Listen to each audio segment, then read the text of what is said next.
Mortal Kombat 12, Injustice 3, or Mortal Kombat vs. DC 2? Which game is NetherRealm making next? Today, let's look at all the evidence to decide which game is most likely. Make sure to post your theories in the comments down below, and also let me know which characters you want to play the most, because I love making these videos interactive, so grab that keyboard and make your voices heard. Also, GamerSupps finally has stores in the EU and AU locations, meaning their shipping rates are cheaper and the delivery times are much faster.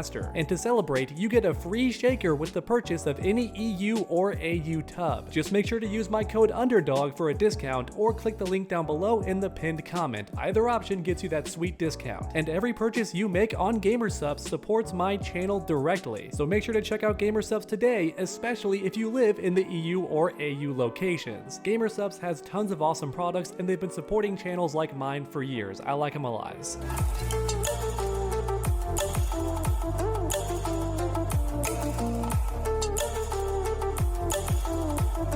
But alright, Mortal Kombat 12, Injustice 3, or Mortal Kombat vs. DC 2. Which of these three games is NetherRealm most likely making right now? As mentioned earlier, we're gonna look at all the evidence and find out which game is most likely. Starting off with Mortal Kombat 12, or Mortal Kombat 13, maybe Mortal Kombat 2, whatever you want to call it, the sequel to Mortal Kombat 1, the next Mortal Kombat game, which honestly might not even be a sequel to Mortal Kombat 1, it could be set in the old timeline or a brand new timeline that's much darker, because many fans want a return to form. There's no way to know what kind of Mortal Kombat game it will be, but the point is it will be a Mortal Kombat sequel. So you can call it whatever you want, but let's see how likely this possibility is. Many months ago, or possibly even a year ago by now, Warner Brothers did go on the record and say that Mortal Kombat is one of the main games they're focusing on going forward, along with Harry Potter, Game of Thrones, and Batman. So if we take that statement literally, then it could be very possible that Mortal Kombat is the next game being made by NetherRealm Studios. Because keep in mind, these gaming companies are not doing super well right now, and it's not just WB, even EA and other massive gaming companies are having a hard time right now. It's been a rough year for the American game industry, in other words, and they're cutting corners everywhere. They're cutting costs as much as possible. And when it comes to WB games, they're only focusing on certain franchises going forward, and they said on the record that Mortal Kombat is one of those games. So that's our first big piece of evidence. But then on top of that, Mortal Kombat games sell the best. It's just a fact. So if WB cares about money right now more than anything, then Mortal Kombat would be their best bet, because despite all of its flaws and all the controversy, Mortal Kombat 1 still made a good amount of money. In fact, it outsold the competition despite only being on next-gen consoles and only being available in specific countries. Several large countries actually banned Mortal Kombat for its violence, and yet Mortal Kombat 1 still outsold the competition, so chances are the next Mortal Kombat game would also sell really well, especially if NetherRealm listened to the criticism and changes the things that players had issues with in Mortal Kombat 1. If the next Mortal Kombat game is more lore accurate, without the multiverse nonsense and all the fan favorite characters, along with a darker tone and a return to form, then the game would likely sell super well and have all the fans happy again. In summary, it would make a lot of sense for WB to invest in another Mortal Kombat game made by NetherRealm Studios, especially if their main goal is making money, and they've even gone on the record saying they're gonna focus on Mortal Kombat games going forward. So next up, let's talk about Mortal Kombat vs. DC 2, because technically that would also be a Mortal Kombat game, but with some DC characters mixed in. Many people online do think this game is a possibility, mainly because James Gunn himself has recently spoken with NetherRealm Studios about their next game. That's right, and for anyone watching who's not aware, James Gunn is the new head of DC when it comes to games, shows, and movies, which is one very big hint that the next NetherRealm game will be DC related somehow. It might not be Injustice 3, but it could be Mortal Kombat vs. DC 2 or a completely new DC fighting game. But for now, let's focus on Mortal Kombat vs. DC, because like mentioned earlier, WB is all about Mortal Kombat. They went on the record that their game focus is gonna be Mortal Kombat going forward. It's one of their 4 big games, so that points us in the direction of Mortal Kombat vs. DC 2 instead of Injustice 3. Even though it might sound crazy to some people watching, there is evidence pointing in the direction of Mortal Kombat vs. DC2. It could actually happen. However, with all that said, I'm personally a bit skeptical about this game being made, mainly because it's so infamous, especially in the Mortal Kombat community. I think MK vs. DC might be the most hated Mortal Kombat game ever. Now, is the hate justified? I personally don't believe so, because the gameplay was actually fun and it pioneered the story mode system that would be used in later NetherRealm games. Mortal Kombat vs. DC was the first fighting game to utilize that story mode format, and ever since other fighting games have been copying it, so I'm just saying that game might be hated by some, but you can't deny that it pioneered story modes in fighting games. Then on top of that, the gameplay was pretty fun in my honest opinion. Was it buggy and a bit busted? Yes, absolutely, but still miles ahead of Armageddon and Deception in my honest opinion. Now don't get it twisted, I still think Deception is a better game overall, but if we're talking just gameplay elements and depth of the gameplay overall, Mortal Kombat vs. DC had the sauce, alright? Which might have many of you wondering why people hate the game at all, and the main reason why is quite silly: the lack of fatalities and the violence getting toned down overall, right? Severely toned down. There's not even any blood in this game from what I remember, which is the main thing many players had issue with. The Mortal Kombat series is known for its violence, its gore, and its fatalities. So when you take all three of those out of the game, you're gonna upset some people. You're gonna ruffle some feathers. Now with that said, there are still fatalities in the game. Technically, you see the finish him screen and do a big ender on the opponent to theoretically kill them. It's unclear sometimes. Sub-Zero definitely did kill this man right here, but when it comes to Kano's fatality, I'm not entirely sure. The simple truth is that many players did not like this game, and among the Mortal Kombat community especially, it might be considered the most hated game out of everything. And to be completely honest with everyone watching, I'm not sure if WB is willing to risk everything on making the sequel to a game that is so hated by a good chunk of the player base. WB has made some bad financial choices in the past, don't get me wrong, but I think even they understand how risky it is to pump millions of dollars into an MK vs. DC sequel when that game is so controversial among the fan base. Which means last but certainly not least, let's talk about Injustice 3. How likely is this game to happen? When it comes to evidence, Injustice 3 is very similar to Mortal Kombat vs. DC 2. The head of DC himself, James Gunn, has met with NetherRealm Studios to talk about their next game. However, on top of that, a very popular insider at Multiverses leaked Injustice 3 themselves, or at least it seems that way. That's right, I'll go ahead and put the image up on screen right now. And notice how they mention the word injustice 3 different times, and that's intentional because later on they respond to their own comment with the number 3. So yeah, injustice 3 times and the literal number 3. Injustice 3. Now with that said, it's just one insider and maybe they could be trolling. That's absolutely true. However, keep in mind this insider has not been wrong a single time yet, which might not confirm anything. That is true. However, it's worth noting how they haven't been wrong once yet and now suddenly they're teasing Injustice 3. So if we take that information and combined it with the James Gunn incident, then Injustice 3 is looking more likely. But then on top of that, WB themselves have been promoting Injustice 2 on Twitter recently for whatever reason, and I personally can't think of any other reason they'd be promoting a 10-year-old game like that unless Injustice 3 is coming and they're trying to build the hype. I genuinely can't think of any other reason why WB is suddenly promoting Injustice 2. It doesn't make any sense to me. Then finally, for the last piece of evidence, the pro competition finals for Mortal Kombat 1 are going to be streamed on HBO Max, the same platform where every DC movie and every DC show is also streamed. Or in other words, WB is purposely streaming the finals for their newest game on a platform that they know has a bunch of DC fans already. Many of you in the comments think that Mortal Kombat 2 is going to be advertised instead, which definitely is possible. However, I'm a bit skeptical because the Mortal Kombat 2 movie is releasing just 1 month later, so I don't think that WB is going to do their big reveal for that movie on HBO Max just 1 month before it releases in theaters. And also, unlike the previous film, Mortal Kombat 2 is not going to be streamed on Max until it's done being shown in theaters, which means advertising on a streaming service would be kind of counterintuitive, because people who prefer watching movies on stream are less likely to watch the film at theaters. Now that doesn't mean the comments are wrong. It is still possible that Mortal Kombat 2 is what's going to be advertised on Max and not Injustice 3, but I'm just saying I think Injustice 3 is likely and possibly more likely for the reasons I already outlined in this video. Alright everyone, it's time to tally all the evidence and give my personal opinion on which game I think is next. When factoring all the data I could think of, along with the leak from a popular insider who's never for wrong, I really do think that Injustice 3 is the most likely right now. And then right behind that is Mortal Kombat vs. DC 2 because NetherRealm has been speaking with James Gunn, and then behind that we have Mortal Kombat 12. I think before Mortal Kombat 1 had all this backlash, that game would have been more likely, but since Mortal Kombat 1 was so divisive, I think it's possible that WB Games is gonna wait a bit before releasing a sequel so the fanbase has time to calm down. But like mentioned earlier, let me know your thoughts in the comments down below. Which game do you think is most likely next? Please leave a like down below if you enjoyed today's video, it really does help my channel out a ton, and then finish that combo by subscribing and ringing that bell so you never miss any future videos. Make sure to come back next time, and as always, stay underdogs.